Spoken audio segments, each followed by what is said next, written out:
Here's another one.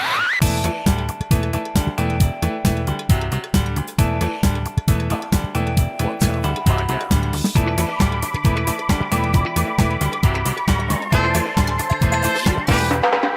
Let's go. Could be something true now. I'm not looking anymore. The times we're breaking, never flow now. Sharing real connections, what we're made for. It's not often that I get to try experimental switches, but between the Onyx and the clickies, I think we have something truly amusing on our hands this month. Let's take a look at the Onyx today though. So here is the Onyx, a medium tactile that's part of KTT's new Monochrome series, which also features the Chalk, a linear, and the Marble, a medium tactile. The Onyx is what I'd consider the experimental switch within the bunch, since it's got like a weird and wacky linear travel between the bump itself.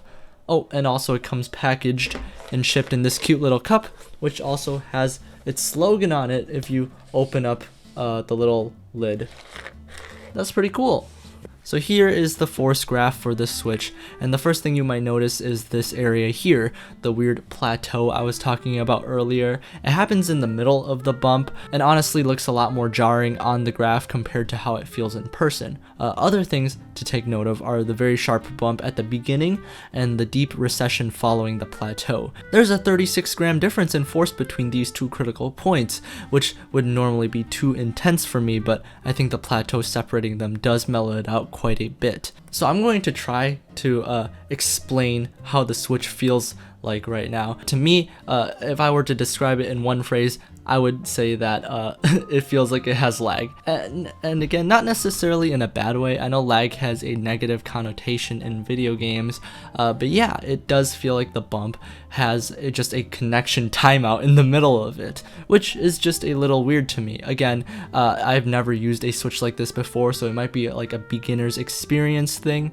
and I might get used to it in the future or something, but I don't see myself daily driving the Onyx. To give you guys a behind the scenes look, my workflow consists of me using the switch that I'm reviewing to type the review. And honestly, while I'm using this switch, I just feel like the bump is way too blocky. It feels like I'm playing Minecraft for some reason every time I type on this keyboard. Not to mention that the sound isn't nearly as satisfying as my other tactiles.